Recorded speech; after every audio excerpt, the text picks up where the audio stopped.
Hey guys, and welcome to another episode of On Par with Parish. Of course, I am your host, Parish Hodges, and today I have a very special guest, owner of the largest and only all-female Black construction company, Jessica Azor. How are you? I'm doing well. Thank you for asking. How are you doing? I'm doing pretty good myself. So I know a little bit about construction. I know it's like building buildings. But is there more to it than that? Well, for my particular company, yes. So most construction companies, you'll probably do three things: residential, which is like homes. You're used to seeing those because we live in homes or we rent homes. You'll do industrial, which is like the large, like let's say roads and like sometimes government type contracts.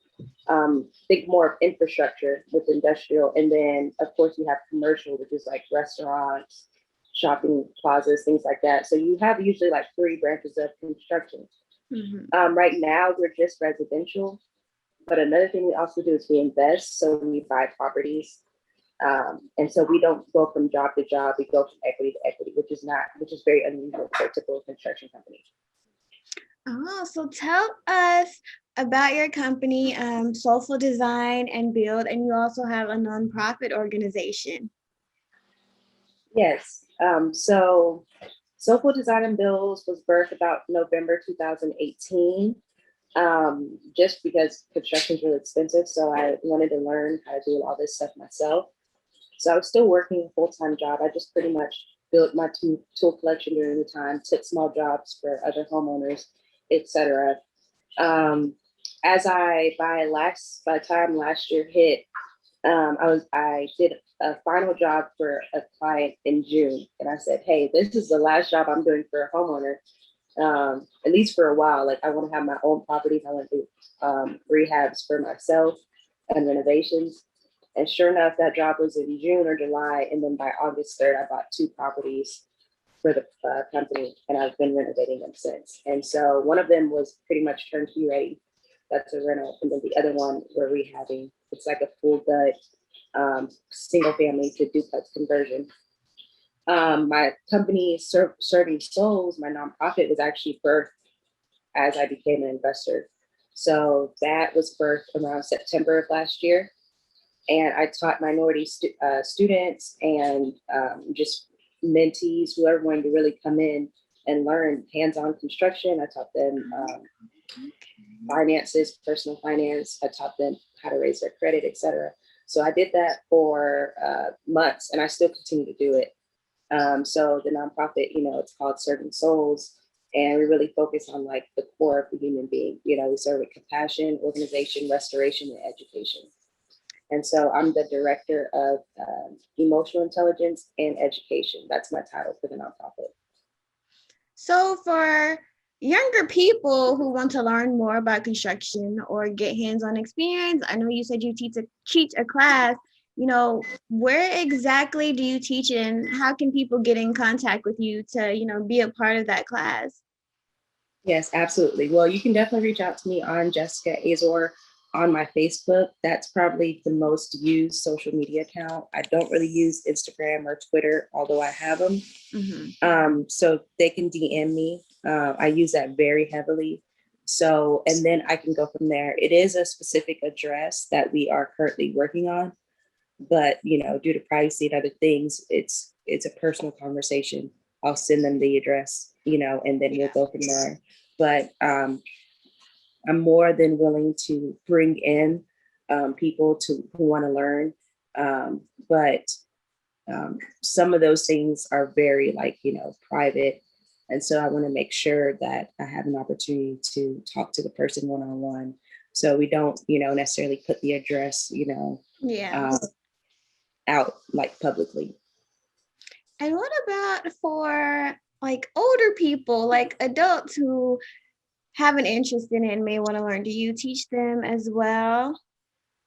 Yes, so we have a wide range of, I would say, education ranges, and I'm an educator myself, an instructor, so I technically teach really anybody who wants to learn. So if it's a 5-year-old, some people are like, well, I have a 12-year-old, can I bring him with me? Obviously safety is a big thing. So, as long as there's like, a talk of, hey, don't run around the property, like don't horseplay, things like that. I teach safety with the tools and all that stuff. Older people typically want to retire in 5 years. So some of the volunteers and some of the paid staff members on the team are well over 50. And so their goal to get into real estate is, look, I'm not trying to work till I'm 67.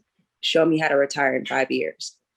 And so they're more on an aggressive path, like building their capital up really fast, their credit score, teaching them more on the project management side. So not necessarily teaching them hands-on electrical, but more so teaching them the principles of electrical so they can manage an electrical job. We have sisters in the sisterhood that are a lot younger. So I teach them how to negotiate their houses when they go into a home, and how to negotiate their percentage of equity with another person that they want to partner with, and then how to project manage. So they might not necessarily be doing the hands-on stuff, but they at least know what's going on. They know what they're paying for. They know what it's supposed to look like. And then they're more in a management role, but I leave it open. If they want to learn hands-on, they can too, but they're more so trying to delegate at this stage of their life. So, my goal is to get them 3, 4, 5 houses and within 5 years. And then the money from those houses basically retires them that passive income every month. And this is very informational for me as well, because I don't know a lot about this stuff. So I'm glad you're talking about it. I'm glad you're talking about it because I'm learning something as well. And hopefully other people will as well.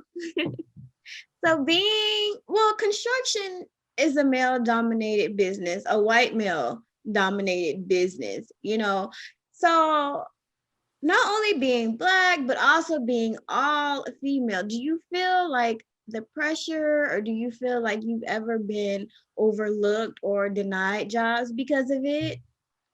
Yes. So one of the biggest things that we focus on is to be bosses. So even the ladies, you'll hear me say they work with me, they don't work for me. Also, like in our company app, we use Crew, and that's for like announcements. We use it for engagements and things like that. Every woman's name is their name and boss. And then even my title in the company, even though I own Soulful Design and Build as a single member LLC, I'll say one of the bosses. So every single one of the women manage themselves, they work for themselves. And so we don't necessarily go from job to job or depend on homeowner to homeowner or government contract to government contract. We find our own stuff. So even if people wanted to, let's say, discredit us or didn't want to give us jobs and opportunities because we're women or whatever it is, that doesn't matter because we find our own work. Yeah. And so we're not dependent on society. Now, as we do jobs and as people see our product, they're like, oh, well, we want you to come and do this. We want you to do. So since we've been getting a lot of press, we've been getting a lot of people coming into the company's DM and saying, hey, I have this project. I need it done X, Y, and Z. I'm like, look, we're booked till June. And that's like not even knowing if we're going to have other properties down the line that we want to pursue or what the company is really going to be doing. So we stay pretty busy, literally just working for ourselves. And honestly, that helps us build more experience and more education, because by the time we do allow ourselves to do work for others, there will be no opportunity for anybody to discredit us. Yeah. Like we just had a woman that came, she's HVAC certified. And so we're encouraging her and fostering her into the company culture, things like that. Like, because people aren't used to like, oh, I create my own schedule. Like, oh, I have a key to the house. I can show up and leave as I please. Like, like one of my admin staff has been grieving for the past week and a half. And he literally just texted me. He was supposed to show up at work that day. He texted me and was like, my mom just passed. And then I was like, do what you have to do. So he went to Memphis he's been there for a week and a half. So you don't have to worry about putting in PTO. You don't have to worry about all this other stuff you typically would with a company. Everyone has the freedom to roam. We're very fluid.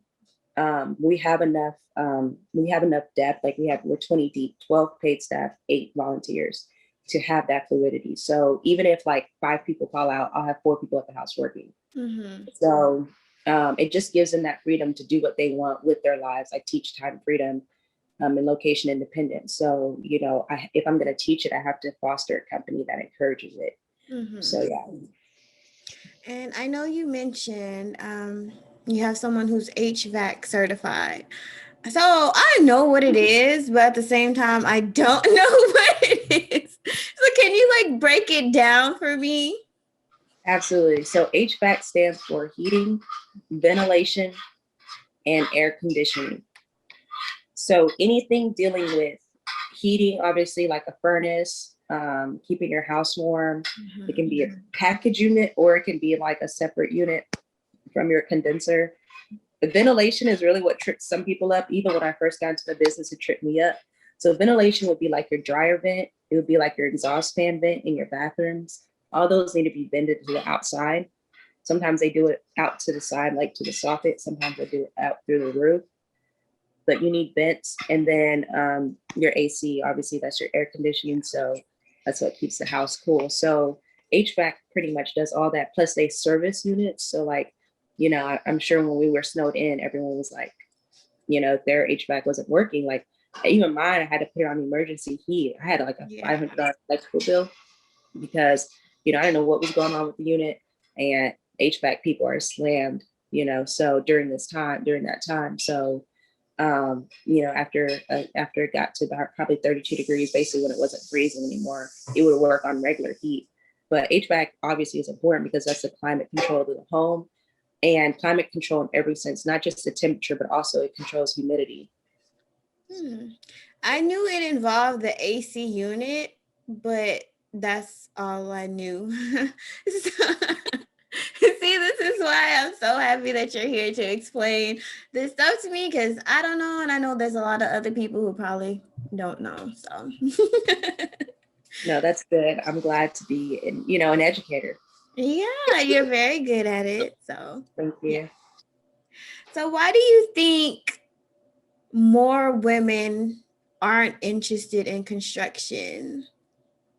So that's a great question because I thought the same thing, especially Black women. I was like, we are 0.5% of the construction industry. Mm-hmm. So that means for every 200 construction personnel that you see, you're only going to see one Black woman. But perception is not always reality. So what you see doesn't really reflect how people feel, right? And so sociology 101, the first thing my teacher told me in college was things aren't as they seem. So when I went to look for women, right, to work, I was like, oh, I'm gonna have maybe 5, 10 people reach out, and I'll just choose two. Like it'll be easy to, filter. When I did a post, I had 100 women reach out, Black women reach out, and I was like, okay. And really, by the end of it, I was only able to put 12 through full 2 weeks training. But from there, I learned it's not necessarily that they're not interested; they don't have opportunity. Ah, okay. So because of the lack of opportunity, and it's not necessarily like, oh, someone won't give me a job. Sometimes it's just the misogyny and the chauvinist type of, I would say, personnel, like characteristics of the Yeah. construction industry, and the lack of professionalism and the lack of an HR department. For example, some things that women deal with in construction obviously would be sexual harassment, also just being belittled, like, oh, she doesn't know what she's talking about, or hey, let me help you with this. Like, no, I got this. Like, go do your job. So there's a lot of things that would just like a woman is probably not going to put herself through that too much longer. And you got to think a Black woman as well. She deals with a lot of stress in America, right? So you don't want to like invite stress in every single aspect of your life. So when I created this sisterhood, and they came in, they were like, they love literally just being at the house. Even if we're not working that day, they're like, hey, is anybody going to be at the house today? They just want to hang out. They just want to be in each other's presence.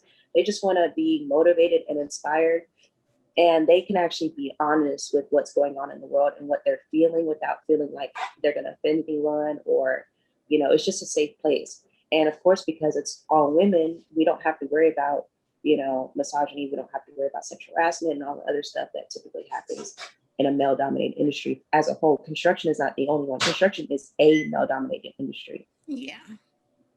Yeah, it for sure is. Now, all the women who apply, well, you're from the Middle Tennessee area also, right? So Yes, were absolutely. all the women who applied, were they from this area also? Yes. So I had one girl come from like Gallatin, some come from Murfreesboro. A lot of them come to Nashville because a lot of them, I call them, they're moonlighters. So I teach multiple streams of income. So a lot of them both do W-2 income, and I'm more like a 1099. Mm-hmm. So for them, basically all the taxes they pay for their W-2 income, they write it off when they come to the property, because when they have to drive to the property, if they have to buy boots, company shirts, anything they have to do, tools, they write that off because they're 1099.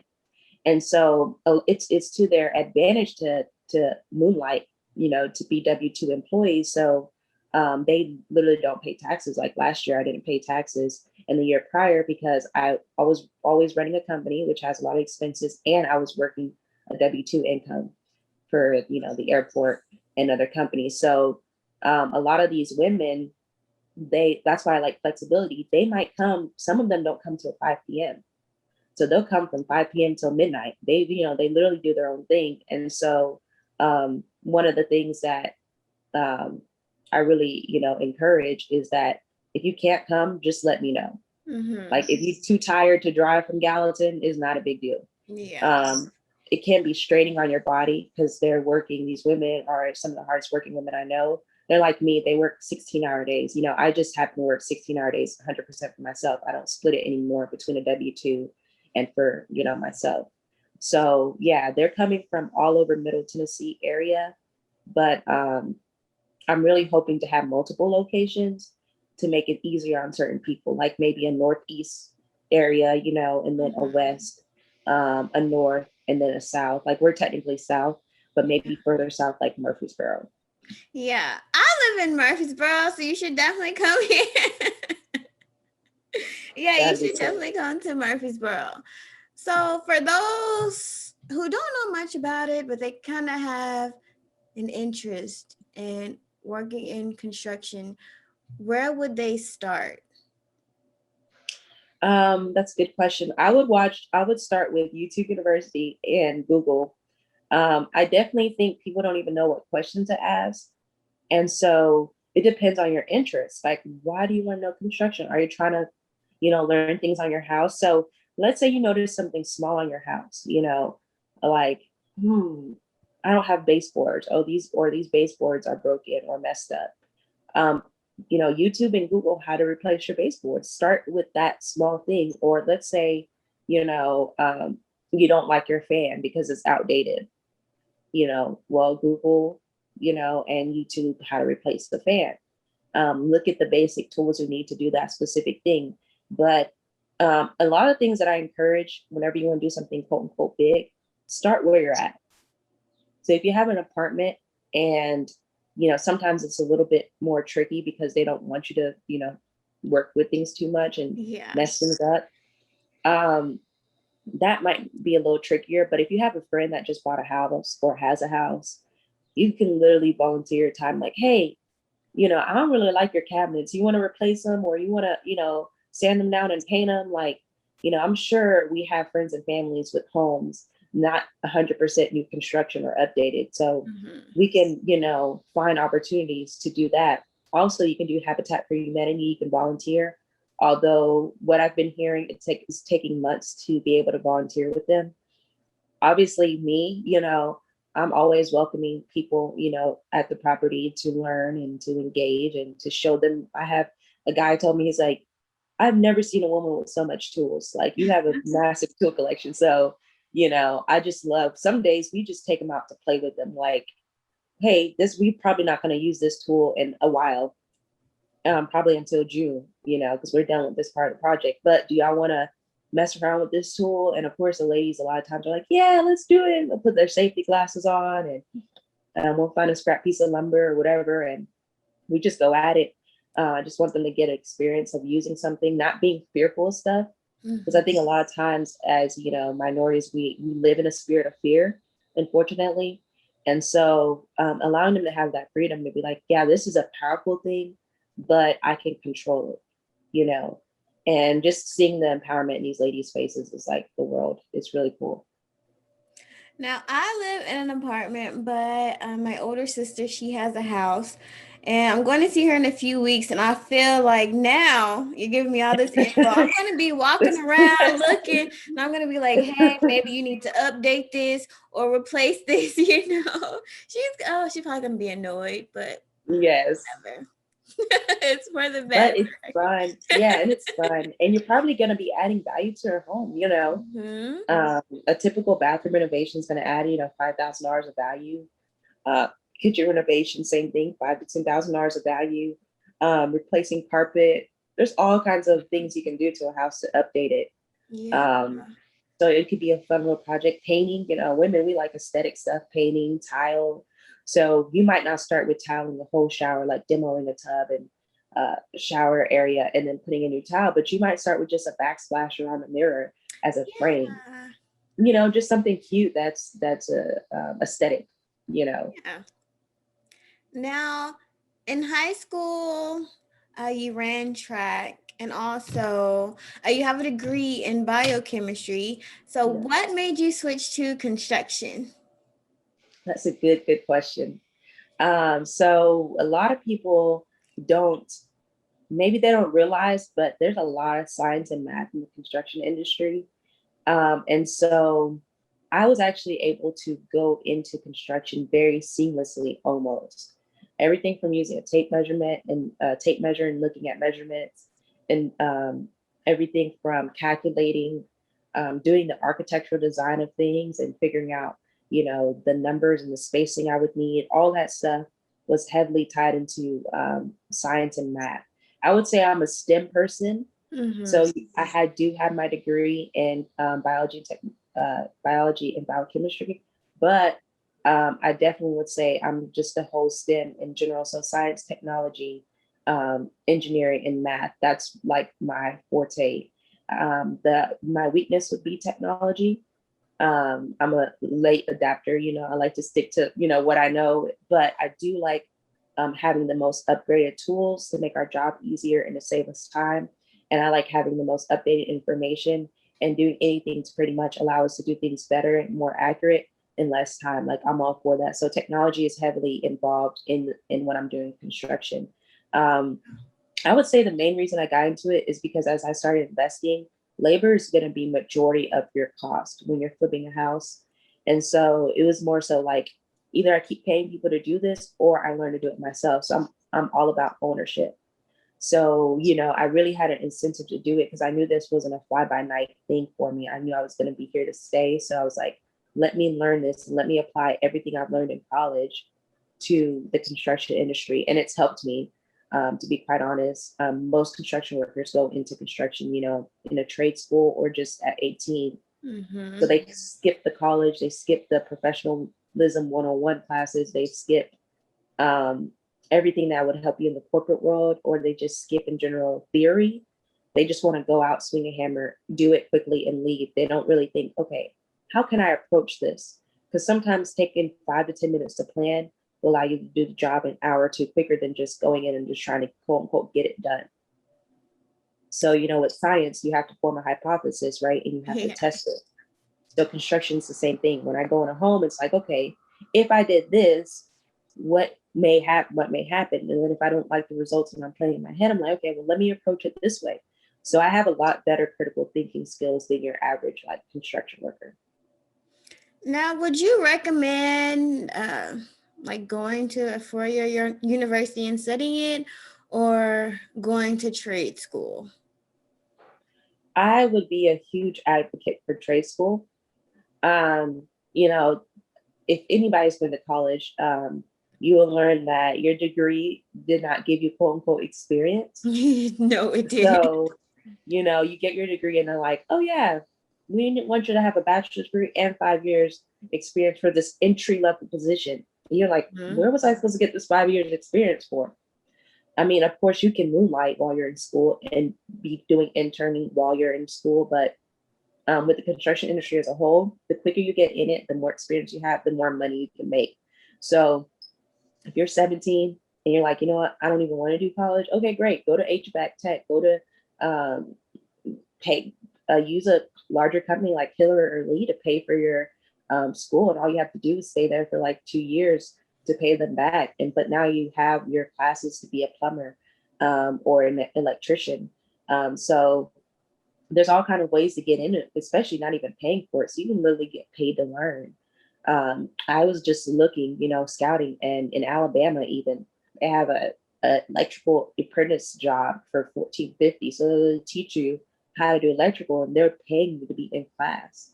So, of course, a lot of those programs, there's going to be commitment. So you're going to have to stay, for 1, 2, 3 years with a company that's paying for your education.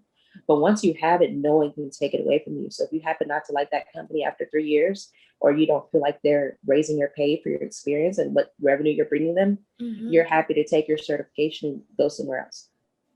I agree with you 100%. It's nothing's wrong with going to a 4-year university. Nothing's wrong with going to trade school. But in high school, we're taught go to a 4-year university, get a degree, you'll get a higher paying job. And that's not always true. I'm going to say majority of the time is not true at all. And I wish they would, teach us more about trade school as well, not just a 4-year university. Because a lot of people who just went to a trade school, they're doing better than people who went to a 4-year university. So with no debt, mind you, or little debt. And they're buying houses sooner. They're just living a life. They're living a life earlier. Like I went the biology, biochemistry, then I went to med school. I did end up dropping out, but I wouldn't be able to make decent money. When I say decent, like 50,000 as a fellow, a baby doctor, as they would call it, by like 28. I'd be in school till 22, then 4 years, 26, then let's say 27, by 27. But I bought my first house at 25 by working since I was 21 when I dropped out, 22 in med school. And I also not only had a house, but now I have 4 houses. So, and I'm 27. So I would just now be starting my career or my life had I went to med school with 6 figures of school loan debt. At least my debt right now, I have well over 6 figures of debt. But all that debt is because of things that aren't making me money. See, medical school, I may take $200,000 of debt, but it's tied into that one thing, which is my career. And I have to work a crap ton of hours to make that money back. But if I have $200,000 in real estate debt, I might have 1 or 2 properties, and each property is making me money. And then I'm paying it down, but as I'm paying it down, the value of the property is going up.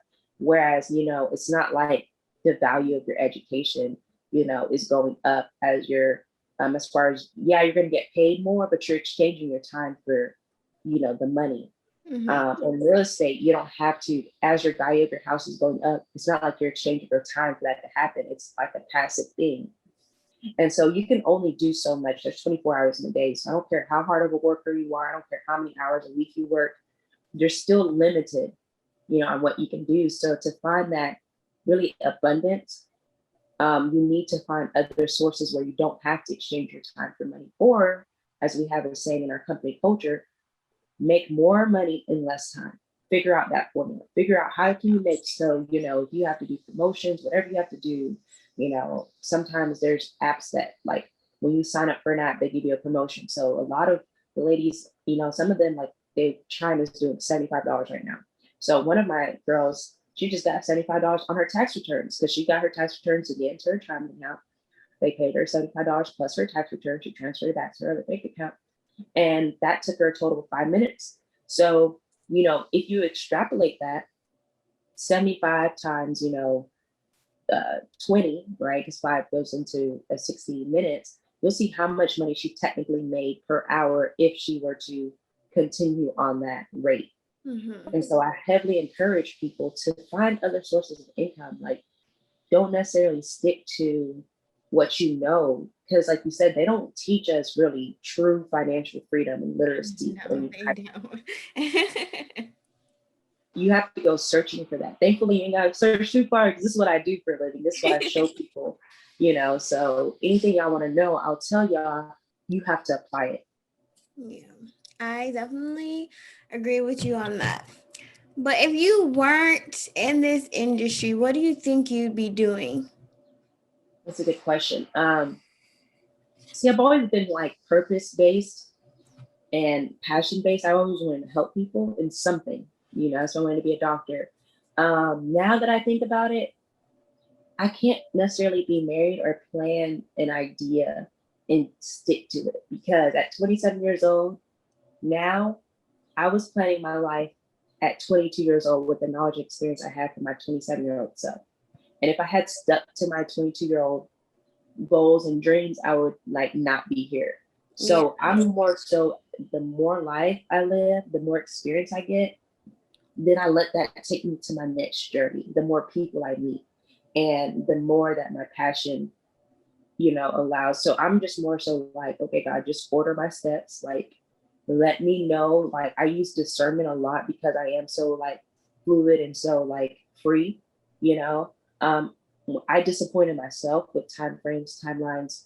And so I learned to stop doing that and to just really go with the flow and not to plan too much. So I thought about engineering. I thought about being a doctor. Um, I've thought about so many different things, but currently I'm a construction company owner and founder of a nonprofit, and I'm very happy doing that. So, I never planned this. I just got into this 2 years. The reason I know it's supposed to be what I'm doing is because I've built $200,000 in net worth in 2 years, more than I've built my whole life. I've gained more experience, more knowledge, more relationships in 2 years than I had my whole life. So even though I didn't plan it, I'm literally exactly where I'm supposed to be. Yeah. And as long as you're happy, that's really all that matters. So it seems like you are. Yes, I'm more than happy. This brings me so much like life, Mm-hmm. so much purpose, so much joy, because I'm not just hustling for myself. I'm doing this for the community. I'm doing this for our people. Mm-hmm. Like going back to statistics, with only 1 in 200 women being Black women, Black women currently make 53% of the Black workforce. Meaning, so for all the Black people out here working, 53% of them are women. Oh, wow. Yeah. So I just discovered this. So one of the coolest things about doing the nonprofit work and campaigning with our GoFundMe is that I'm learning as everyone else is learning. So because these statistics aren't always in the forefront, you're living life, but you don't really know what's going on per se, right? And so looking at those statistics, okay, well, 53% of us are working, and the most overworked and underpaid person in the economic ecosystem is a Black woman. That makes a lot of sense why we're struggling financially. Mm-hmm. So if over half of your population is depending on the Black woman's dollar, but she's only making a Black woman only makes 68 cents for the dollar that a white man makes. Same job, same education, same experience. So we're making a fraction of what they're getting paid for the same thing. Yeah. Over half of us are working as Black people, and 47% of our men are working. And so either we have to get more men in these are men in male dominated industries, because they don't suffer with the gap as much as we do. They just suffer with the race gap. As Black women, we suffer the race gap and the gender gap. Mm-hmm. So you start really seeing what the problems are, right? And then I'm able to make solutions. Okay, so because this is a fact, and I don't know how long it's going to take to flip it on its head, or at least have it 50-50, to where at least we have just as much, men in our workforce and women. But women slightly, we already kind of we outnumber men, but no other population is like us. No other race has the majority of their workers women in the Mm-hmm. workforce. As a matter of fact, I think the statistics is 47% in general as a whole. I think it's 47% are women, and then 53% in the workforce are men. But when you look at our demographic in particular, you'll see 53% of us working is women and 47% men. And so if we increase the pay of Black women, we're just asking for equality. We're not asking for, anything more, Yeah. right? We're just asking for it to be fair. But if we even just got paid what was fair, you would see an influx of just betterment for the whole society, the Black society. Less crime, because crime is directly related to income. Mm-hmm. Better education, better healthcare. Everything literally improves if we can get paid the same. I'm not asking for more, the same. So The company allows, partnering with a nonprofit, we allow that to happen. Mind you, there's 10.7 Black women in the workforce in the US, 10.7 million. So even if we hire 12 all Black women, we're leaving so many out of fair pay, I would have to hire all 10.7 million and pay them what our counterparts are getting paid before we're even quote unquote equal. So it's a huge, I wouldn't say burden, but being aware of all this stuff, I'm like, oh, I gotta get a move on. Yeah. It's even stressful to think about. Oh, Absolutely. God. Oh. And that's what made me, our company, we're currently raising, $1 million. The nonprofits raising $1 million to help the company be able to offer fair salaries to these women, and also training to do these jobs, because you also obviously don't want to pay them top dollar without them being trained. So, a lot of, training week cost me $3,000, just 2 weeks. So you can imagine how much it's going to cost to train these women fully. Like I said, if we're doing jobs for the government or for homeowners, I don't want them to have any reason to discredit us. Mm-hmm. So we've got to have our licenses and our certifications and training and on the job, hands-on experience, and all that's going to take a large amount of capital. Even with 12 women on staff, paid staff, and then 8 volunteers, we're starting to get more volunteers now than we're having paid staff. But the reality is, I still want these women to be paid equally and paid well, not just equally. I offered one of my workers more than she's ever gotten paid in corporate America at 30 years old with a master's degree in administration. Yeah, because it's not about lip service here. It's about, doing things, so, but reality is this stuff costs money, and we're not bringing in as much revenue right now until we finish this property and we get it, making money for us. And then we can go into the next property or look at, what we're doing next. But, yeah, it's very expensive to pay people well. Oh, yeah. Trust me. I know. So for people who are interested in your business or they need some construction work done, how can they contact you? Yes, so they can go on our company Facebook page. It's Soulful Design and Build. And it'll pop up. You should see like pictures of like some of the women. You should see pictures of like some work we've done. We're more doers than we are like social media posters. So, you won't see as much as we do online. It's all like we just hustle. Mm-hmm. So we are revamping a lot of our social media. We're trying to get it more up to date, and accurate to what we really are doing and the amount of stuff we can do, from plumbing to electrical to fencing to framing to, HVAC, all that stuff. We'll come up with a comprehensive list, but for now, yeah, people can go on the Soulful Design and Builds page and really check us out and see what we're doing and see like what we can do. Like we can do anything from architectural design to interior design, so from front to back, from concept of what you want to the end. So we're custom too. So there's some stuff that at the rehab house we're doing now, you won't really see in the US. Other countries may be doing it, but here in the US, they're not doing the kind of doors and windows and things we're doing. So we're really hoping to put out that proprietary information on the website and probably look at trademarking or doing some kind of intellectual property. We'll look into that in the future. But yeah, we mostly focus on custom things, space savers, having multiple function things, using space under staircases, doing sliding doors versus your swinging door, pocket doors with functions. Like one of our pocket doors is going to be a blackboard.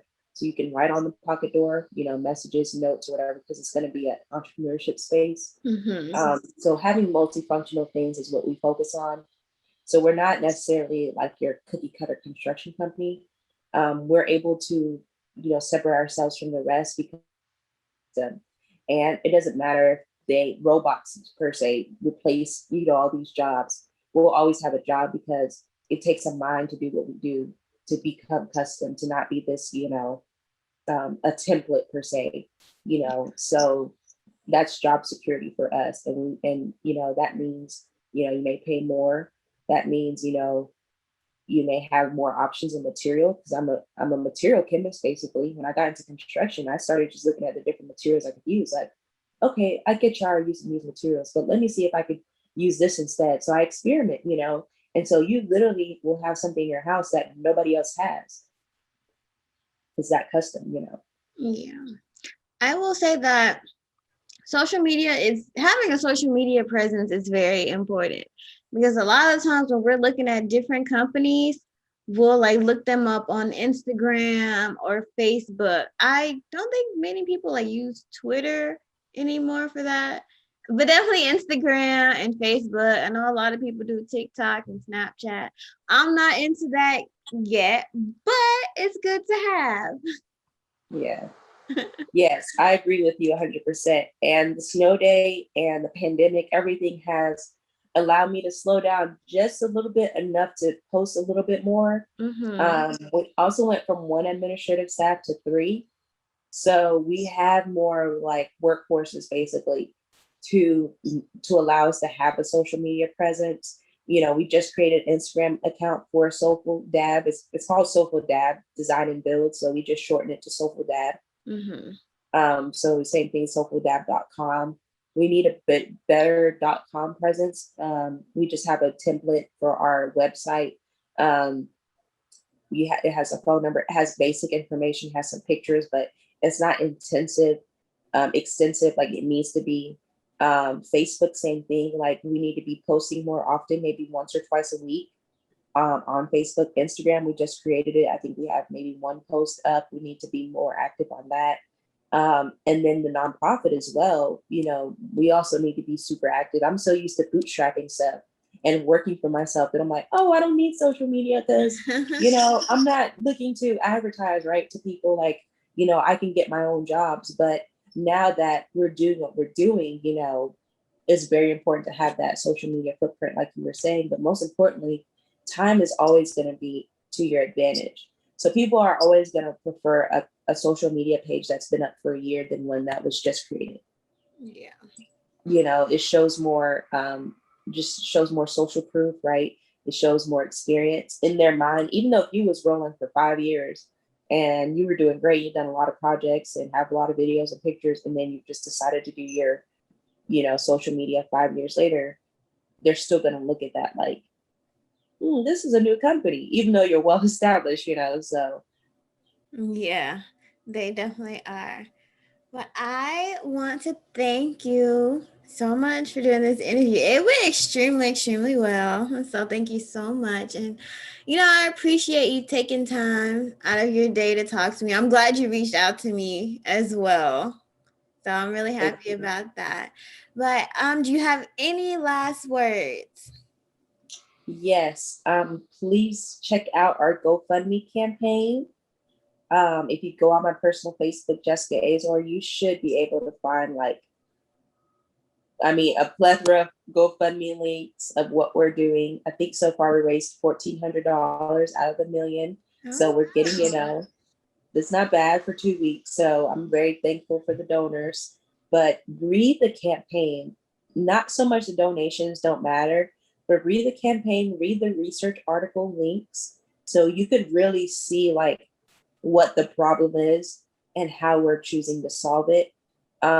If people just read it and became aware of something they were never aware of, and they didn't donate $1, I would still feel good because they would at least understand, what's going on. Because like I said, we're living in this world, perception is not reality. And unless someone sits you down and says, hey, these are the stats behind X, Y, and Z, you could be a Black person living this life and don't know statistically how bad the odds are against you. So just with us being aware, and then the white community is being aware, we've had a few white people donate. And so being able to gently explain to them, like, look, this ain't nothing racist, this ain't segregation. This is actually a massive effort to correct, right, to overcompensate for what's lacking. So it's important to explain it in a way that they understand that, look, I would have to hire literally 10.7 million women before we are, quote unquote, doing anything that's unjust or anything that is not favorable to the whole population as whole, including women. So I want all women to win, Black, white, purple, orange women, but particularly because I focus on disenfranchised and disadvantaged people. That's what Serving Souls does. The most disenfranchised and disadvantaged statistically for pay gaps are Black women. And, I mean, I don't think anybody can argue with that.